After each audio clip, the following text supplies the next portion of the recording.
നബിയുടെ ചാരത്തേക്ക് ഒരു സഹാബി കുറച്ച് മുന്തിരിയായിട്ട് കടന്നു വരുന്നുണ്ട്. എന്നിട്ട് നബി തങ്ങൾക്ക് അത് കഴിക്കാൻ കൊടുക്കുകയാണ്. നബി തങ്ങൾ പതിവില് വീറിയതായിട്ട് സഹാബത്തിനിടയിലൊന്നും വീതിക്കാതെ അത് മുഴുവൻ കഴിച്ചു തീർക്കുകയാണ്. ഇത് കണ്ട് അത് നബി തങ്ങൾ പൂർണ്ണമായി കഴിച്ചല്ലോ എന്ന സന്തോഷത്തോടെ ആ വന്നാള് തിരിച്ചു പോവുകയാണ്.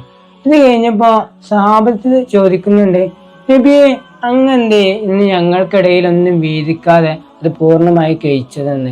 ഞങ്ങൾക്കത് പതിവില്ലാത്തതാണല്ലോ. അപ്പൊ സഹാബത്തിനോട് നബി തങ്ങൾ പറയുന്ന മറുപടി ഇതാണ്, ആ മുന്തിരി നല്ല പുളിപ്പുള്ളതായിരുന്നു, ഞാൻ നിങ്ങൾക്കും കൂടി നൽകുകയാണെങ്കിൽ നിങ്ങളിൽ ആരെങ്കിലും എന്നോടൊന്ന് ചോദിച്ചാല് നബിയെ ഇത് നല്ല പുളിപ്പുള്ള മുന്തിരി ആണല്ലോ എന്ന് ചോദിച്ചാല് ആ കൊണ്ടുവന്ന സഹാബിക്ക്, ആ കൊണ്ടുവന്ന ആൾക്ക് വിഷമാകല്ലോ എന്ന് വിചാരിച്ചിട്ടാണ് അത് ഞാൻ നിങ്ങൾക്കിടയിലും തരാത്തത്. എത്ര നല്ല മാതൃകയാണല്ലേ ഇത് നമുക്ക് ഈ കാണിച്ചു തരുന്നതെല്ലാം.